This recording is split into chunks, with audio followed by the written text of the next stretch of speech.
They said it was impossible. For centuries, we had stared up at the stars, dreaming of what lay beyond. But dreaming wasn't enough. The cosmos didn't care about dreams. It demanded action, sacrifice, and a defiance of the natural order. And in 2025, we finally answered its call. It began with the event. That's what we called it later, when the dust had settled and humanity had begun to piece together what happened. On January 17th, at precisely 3:03 a.m. Universal Time Coordinated, every satellite orbiting Earth went dark. Not one or two, all of them. Communication networks collapsed like dominoes. GPS vanished in an instant. The world was plunged into chaos as planes were grounded, stock markets froze, and governments scrambled to figure out what had gone wrong. Then came the signal. It was faint at first, buried deep in the static of our most sensitive radio telescopes. A repeating pulse, rhythmic and deliberate, like a heartbeat echoing across the void. It wasn't natural. It couldn't be. Within hours, every major observatory on Earth confirmed it. The signal was coming from Proxima Centauri, our closest stellar neighbor. For years, we had speculated about extraterrestrial life, debated whether we were alone in the universe. But this wasn't a debate anymore. It was a challenge. The United Nations convened an emergency session within days of the event. For once in human history, there were no arguments about borders or politics or religion. The question on everyone's mind was simple. What do we do now? The answer came from an unlikely source, a small private aerospace company called Helios Dynamics. They weren't one of the giants like SpaceX or Blue Origin, but they had something no one else did, the Prometheus drive. It was a prototype propulsion system that promised to make interstellar travel possible, not in centuries or decades, but in years. No one believed it would work. The equations were too bold, the engineering too untested. But Helios Dynamics didn't wait for permission. On February 14th, they launched Odyssey 1, humanity's first interstellar vessel, from a remote facility in Nevada. It wasn't sleek or elegant. It looked more like a flying oil rig than a spaceship, but it worked. When Odyssey 1 disappeared into the blackness of space at speeds no human craft had ever achieved before, the world held its breath. And then nothing. For 3 months, there was silence. No updates from Odyssey 1. No new signals from Proxima Centauri. Just an uneasy stillness that settled over Earth like a shroud. But humanity doesn't give up easily. By mid-2025, a coalition of nations and private companies had pooled their resources to build more ships equipped with Prometheus drives. They called it Project Aegis, a name chosen to remind us that this wasn't just exploration, it was defense. Because deep down, we all knew the truth. If someone or something had disabled our satellites and sent us that signal, they weren't inviting us over for tea. The second wave of ships launched on August 3rd. Vanguard, Erebus, and Dauntless. This time, they carried not just scientists and engineers, but soldiers as well. Men and women trained for combat in zero gravity and armed with weapons designed to function in the vacuum of space. We didn't know what waited for us out there, but we weren't going unprepared. It was Dauntless that made first contact on October 12th. The transmission came through garbled and broken, static-filled screams mixed with bursts of data that took weeks to decode fully. But one message came through loud and clear. They're here. Whoever, or whatever, had sent that signal from Proxima Centauri wasn't waiting for us to arrive.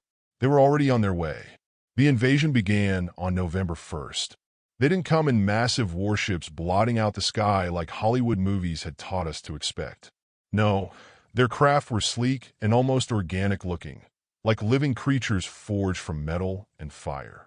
They struck without warning or mercy, targeting military installations and power grids with surgical precision. At first, we thought they wanted to conquer us, to take our planet for themselves. But as the weeks went by and their attacks grew more erratic and destructive, another possibility emerged. They didn't want our world at all. They wanted us gone. Humanity has always been at its best when backed into a corner.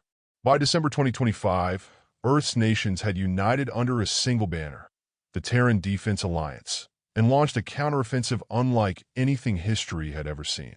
Factories that once produced cars and electronics now churned out weapons and spacecraft around the clock.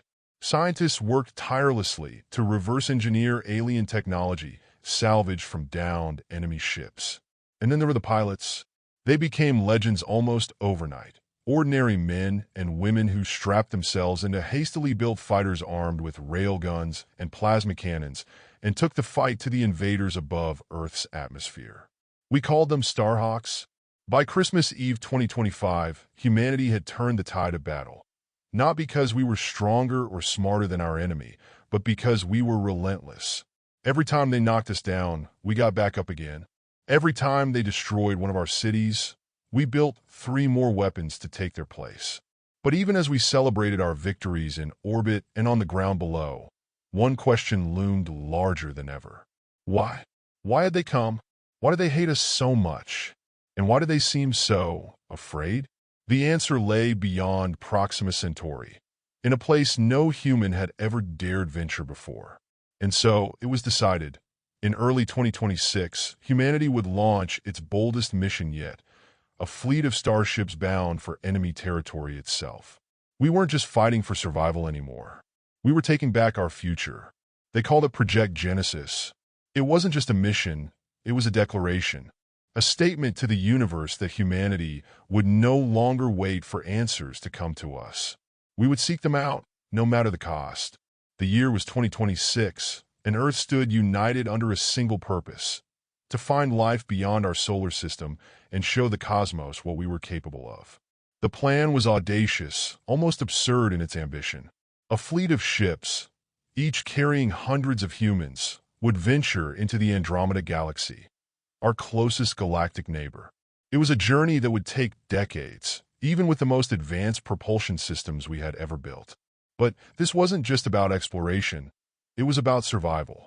Earth's resources were dwindling, its ecosystems buckling under the weight of humanity's relentless expansion. If we didn't find a way to expand beyond our homeworld, our species was doomed. The flagship of the fleet was named Erebus Prime, a colossal vessel built in orbit around Earth over the course of 5 years. It was more than just a spaceship. It was a self-sustaining city in the void, equipped with artificial gravity, hydroponic farms, fusion reactors, and enough supplies to sustain its crew for centuries if necessary. Alongside it were smaller ships, scouts, research vessels, and even combat-ready escorts armed with railguns and plasma turrets. No one knew what awaited us in Andromeda, but we weren't taking any chances. The crew of Erebus Prime represented the best humanity had to offer. Scientists, engineers, soldiers, artists, and dreamers from every corner of the globe. They were chosen not just for their skills, but for their resilience, their ability to endure the isolation and uncertainty of intergalactic travel. Among them was Dr. Elena Vasquez, an astrophysicist who had spent her career studying exoplanets, Commander Idris Kane, a decorated military officer, and Arjun Patel, a filmmaker tasked with documenting every moment of the mission for those left behind on Earth. Because this wasn't just a mission, it was a live broadcast. Using cutting-edge laser communication technology developed by NASA and ESA, every second of Project Genesis would be streamed back to Earth in stunning 8K resolution. The people of Earth would watch as their emissaries ventured into the unknown, sharing in their triumphs and tragedies in real time. It was humanity's greatest reality show, a spectacle that united billions under a shared sense of wonder and anticipation. The launch took place on December 31st, 2026, a symbolic farewell to one era and the dawn of another. As Erebus Prime ignited its fusion engines and began its journey into the void, cheers erupted across Earth. For one brief moment, there were no nations or borders, only humans staring up at the stars with hope in their hearts. The first leg of the journey took them past Mars and Jupiter, where they rendezvoused with supply drones carrying additional fuel and equipment. From there, they slingshot around Saturn's moon Titan before engaging the Prometheus drive, a revolutionary propulsion system capable of bending space-time itself. The stars blurred into streaks of light as Erebus Prime accelerated toward Andromeda, at speeds once thought impossible. For months, everything went according to plan. The crew adapted to life aboard the ship, working in shifts to maintain its systems, conducting experiments in zero gravity, and recording messages for loved ones back on Earth. Arjun's broadcast became an overnight sensation. His footage captured not just the grandeur of space, but also the humanity of those aboard. Their laughter, their fears, their quiet moments of reflection. But then came the anomaly. It started as a faint signal, a rhythmic pulse that seemed almost intentional. At first, they thought it might be interference from their own systems, or perhaps an echo from distant quasars. But as they drew closer to its source, a rogue planet drifting between galaxies, it became clear that this was something else entirely. The planet was unlike anything they had ever seen, a massive sphere cloaked in swirling clouds of iridescent gas. Its surface shimmered with strange patterns that seemed to shift and change as they watched. Most astonishingly, it emitted energy signatures far beyond anything natural, proof that it harbored advanced technology. Cautiously, Erebus Prime dispatched a team to investigate. A mix of scientists and soldiers equipped with exosets designed for extreme environments. As they touched down on the planet's surface, their cameras captured images that left Earth breathless. Towering structures carved from obsidian-like material, rivers of liquid light flowing through crystalline channels, and symbols etched into every surface, symbols that seemed eerily familiar. And then, contact. It wasn't like anything we'd imagined. No alien ships descending from the skies or telepathic voices echoing in our minds. Instead, it came as an overwhelming flood of data. Images, sounds, equations, all transmitted directly into our systems through frequencies we barely understood. At first, it seemed incomprehensible, a chaotic jumble of information without rhyme or reason. But as Dr. Vasquez and her team worked tirelessly to decode it, patterns began to emerge. Star charts pointing toward distant worlds, blueprints for technologies far beyond our own, and messages written in mathematical language, a universal constant that transcended barriers of speech or culture. They were welcoming us, or so we thought. As days turned into weeks on that strange planet, tensions began to rise among the crew. Some believed they had found allies, beings who could guide humanity toward its destiny among the stars. Others feared they had stumbled upon something far more dangerous, an ancient intelligence whose motives were unknowable. And then came the warning. Buried deep within the data stream was a single recurring phrase, a sequence repeated over and over again like a mantra. Beware the harbingers. No one knew what it meant, or who these harbingers might be, but one thing was clear. Humanity's journey into Andromeda had awakened something ancient, something powerful, something that might not be pleased by our arrival. As Erebus Prime prepared to leave orbit around the rogue planet and continue its journey deeper into Andromeda, Commander Kane addressed his crew, and by extension, all of humanity watching back on Earth. "We came here seeking answers," he said. "What we found are questions even greater than we imagined. But no matter what lies ahead, whether friend or foe, we will face it together." And so they pressed onward into the unknown, unaware that their greatest challenge, and humanity's ultimate test, was still to come. It was the kind of discovery that rewrote textbooks and shattered paradigms. The Erebus Prime mission had been underway for nearly a year, hurtling toward the Andromeda Galaxy at speeds unimaginable to previous generations. Humanity had watched every moment of the journey in real time, their screens filled with breathtaking views of nebulae and starscapes. But nothing could have prepared them for what they found orbiting a sun-like star deep in the Andromeda system. The planet was massive, 3 times the size of Earth, with a gravity just slightly higher than our own. Its atmosphere shimmered in hues of blue and green, dense with oxygen and nitrogen, and its surface was a patchwork of sprawling oceans, verdant continents, and towering mountain ranges. It was a world teeming with life, but not life as we knew it. The crew named it Eos, after the Greek goddess of dawn, for it felt like the beginning of a new era. From orbit, the planet looked almost serene, its vast forests swaying in rhythmic waves beneath thick clouds. But as the landing teams descended to the surface, they realized Eos was anything but tranquil. Life here was colossal. The first creatures they encountered were unlike anything in Earth's fossil record. Towering trees stretched hundreds of meters into the sky, their trunks so wide it would take a dozen people to encircle one. The air was thick with oxygen, nearly 35%, far higher than Earth's 21%, and this abundance had fueled an evolutionary arms race for size. Insects buzzed past like small drones, their wings humming with an eerie resonance. Predators stalked through the underbrush, their footsteps shaking the ground like distant thunder. The team's biologist, Dr. Elena Vasquez, was the first to theorize why life on Eos had grown so large. It's not just the oxygen, she explained during one of her live broadcasts to Earth. It's the combination of high oxygen levels and relatively low gravity for a planet this size. The reduced weight allows organisms to grow larger without collapsing under their own mass, while the oxygen fuels their metabolism at rates we've never seen before. But size wasn't the only thing remarkable about Eos's life forms. They were intelligent, not in the way humans are intelligent. There were no cities or tools, but in their behavior. Herds of herbivores moved with military precision, forming defensive circles when threatened by predators. Avian creatures with wingspans rivaling small aircraft displayed coordinated hunting tactics that suggested complex communication. The humans quickly realized they were not at the top of this food chain. The first encounter with one of Eos's apex predators came 3 weeks after landing. The creature was enormous, over 30 meters long, with a body resembling a cross between a crocodile and a tiger. Its scales shimmered like polished obsidian, and its eyes glowed faintly in the dim light of Eos's twin moons.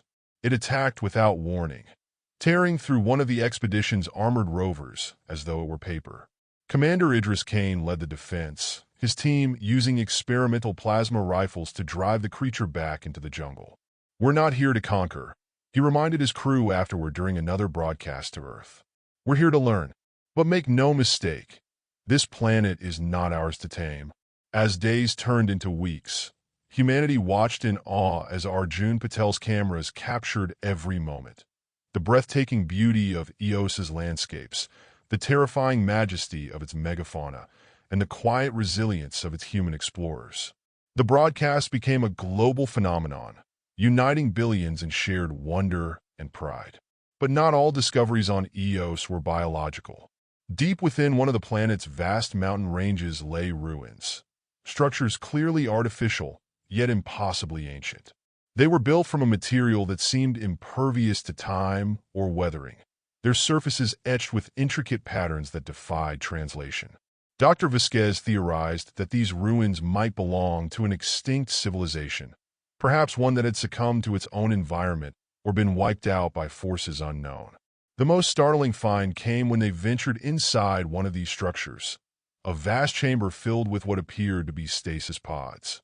Most were empty or damaged beyond recognition, but one remained intact and occupied. The being inside was humanoid, but far taller than any human could ever grow on Earth. Nearly 4 meters tall, with elongated limbs and skin that shimmered faintly like pearl under light. Its face was serene, almost statuesque, as though frozen mid-thought. The pod emitted faint pulses of energy when approached. A signal? A warning? No one could say for sure. Back on Earth, debates raged among scientists and theologians alike. Was this being alive? Was it intelligent? And most importantly, was it friend or foe? As Erebus Prime continued its exploration of Eos, tensions began to rise among the crew. Some believed they should leave well enough alone, that humanity had no right to interfere with whatever mysteries lay buried on this alien world. Others argued that understanding Eos and its inhabitants might hold the key to humanity's survival, not just on this mission, but as a species. Commander Kane made his decision clear during another broadcast. "We didn't come all this way just to turn back now," he said firmly. "Whatever secrets this planet holds, whether they're dangerous or not, we owe it to ourselves and future generations to uncover them." And so humanity pressed onward into Eos's jungles and ruins alike, even as whispers from Earth grew louder about what might happen if those secrets turned out to be more than we bargained for. For now, though, for today, the people watching from home could only marvel at what their species had accomplished. Crossing galaxies, standing face to face with creatures out of myth, unraveling mysteries older than time itself, and doing it all together as one united race under one shared sky. But deep within that ancient ruin on Eos, something stirred, and humanity's greatest adventure was only just beginning. The ruins were only the beginning.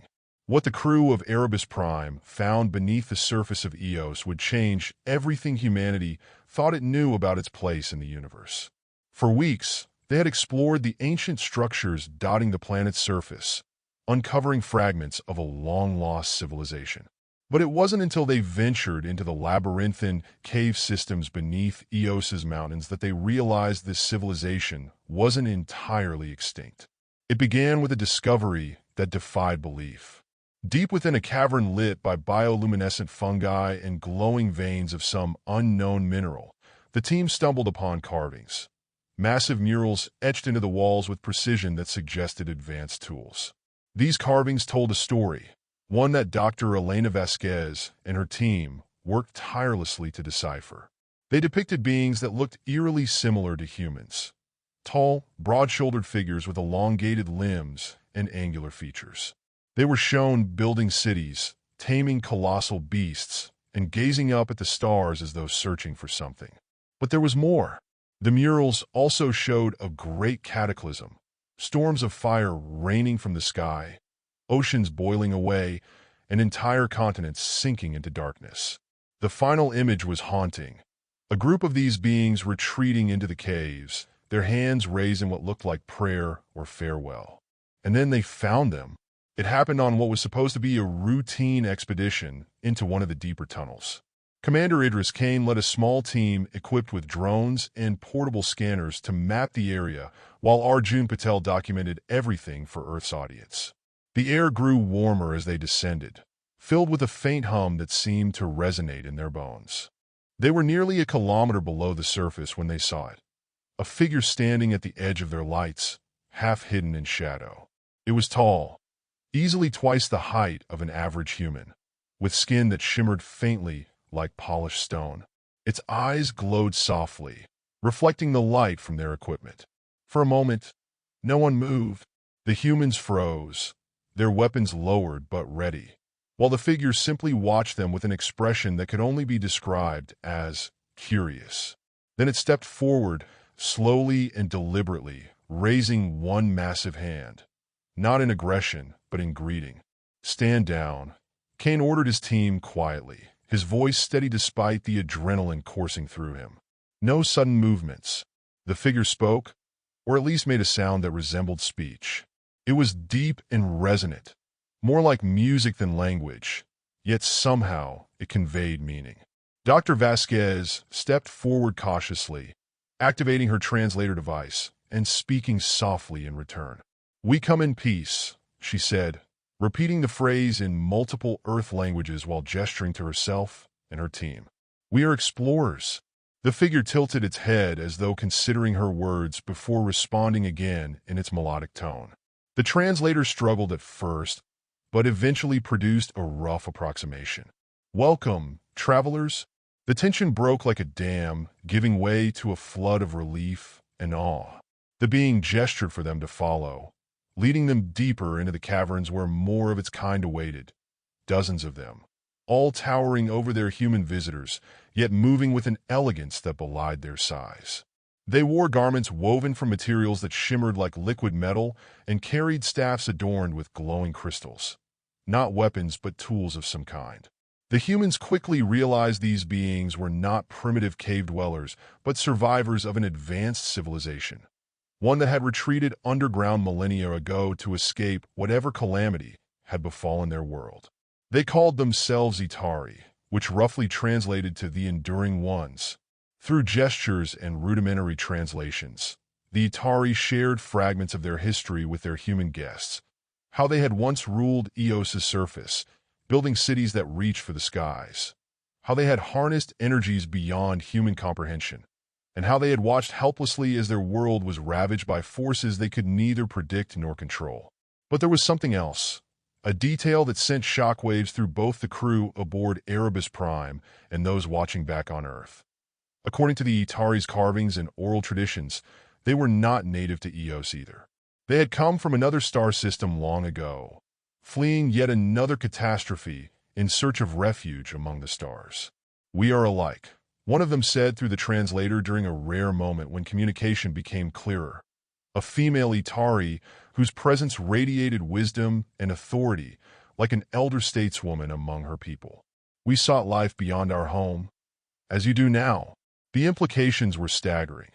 Humanity wasn't just encountering alien life. It was meeting interstellar refugees who had walked this path before us.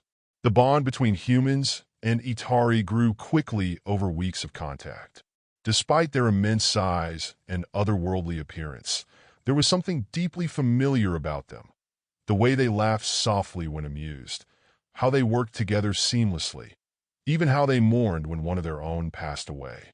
Arjun Patel's broadcast captured these moments in stunning detail for Earth's audience. Footage of humans walking side by side with beings twice their size.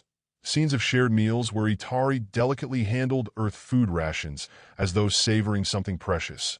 Interviews where Dr. Vasquez explained how similar their DNA was to ours. So similar it suggested some distant connection lost to time. But not all questions had answers. Why had the Aetari fled their original home? What force had driven them underground on Eos? And why did some among them speak cryptically about the Harbingers, a term humanity had already encountered in its exploration of this strange new galaxy? One night, or what passed for night deep within Eos's caverns, the elder Aetari woman approached Commander Kane privately. "You must leave," she said through the translator after long hesitation. Kane frowned, but didn't interrupt. "The Harbingers," she continued slowly, struggling against linguistic barriers, but clearly desperate to convey urgency. "They watch, always watching." "What are they?" Kane asked quietly. Her glowing eyes dimmed slightly, a sign of sorrow or fear. "They come for those who reach too far." Before he could press further, she turned away and melted back into the shadows. The next morning brought new discoveries and new dangers that would push humanity closer to answers, or perhaps closer to extinction. But one thing was certain. Whatever lay ahead on Eos or beyond its skies would be faced together.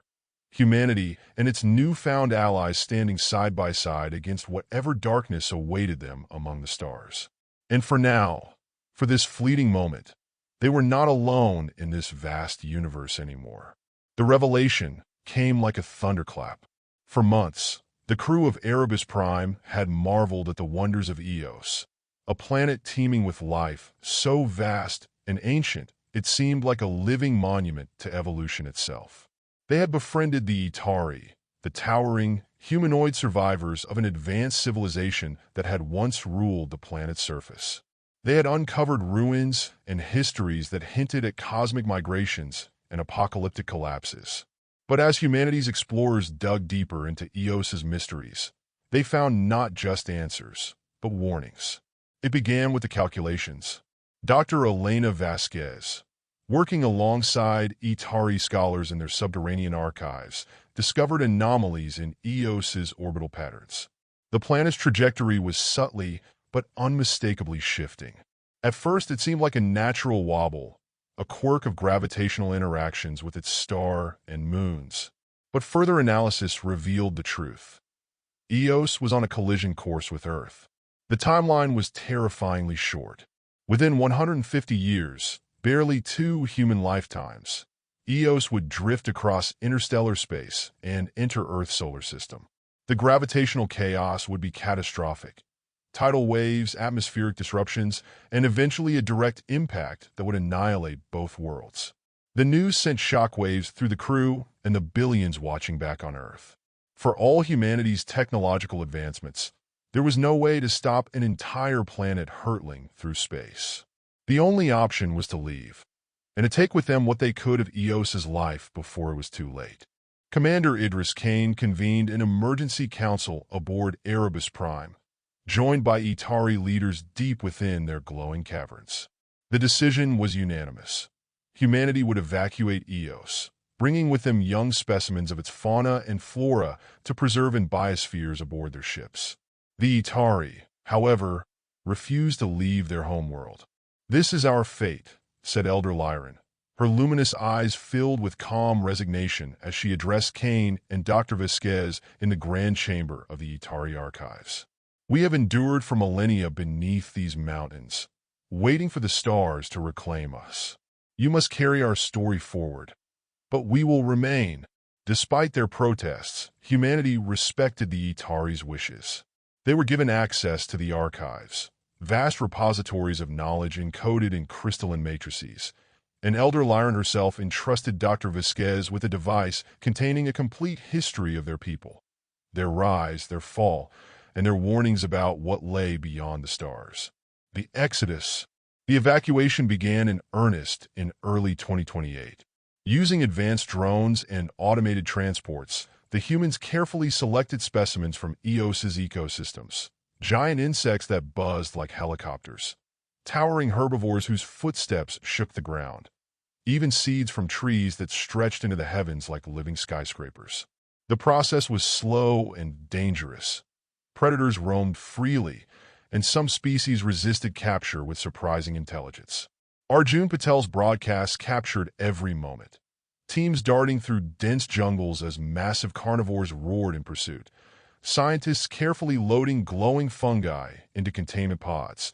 Soldiers standing guard as drones airlifted young creatures into orbiting ships. But it wasn't just about preserving life. It was about preserving hope. "We're not just saving these creatures," Dr. Vasquez said during one broadcast as she cradled a bioluminescent sapling in her arms. "We're saving a piece of this world, a piece of its beauty, its resilience, its story." By mid-2028, Erebus Prime and its sister ships were loaded with specimens from Eos's ecosystems, as well as data from the Aetari archives. The humans bid farewell to their towering allies in an emotional ceremony broadcast live to Earth. "You carry more than life," Elder Lyran said as she stood before Commander Kane one last time. "You carry our memory and our warning." "What warning?" Kane asked quietly. Lyran's glowing eyes dimmed slightly. "A sign of sorrow or fear?"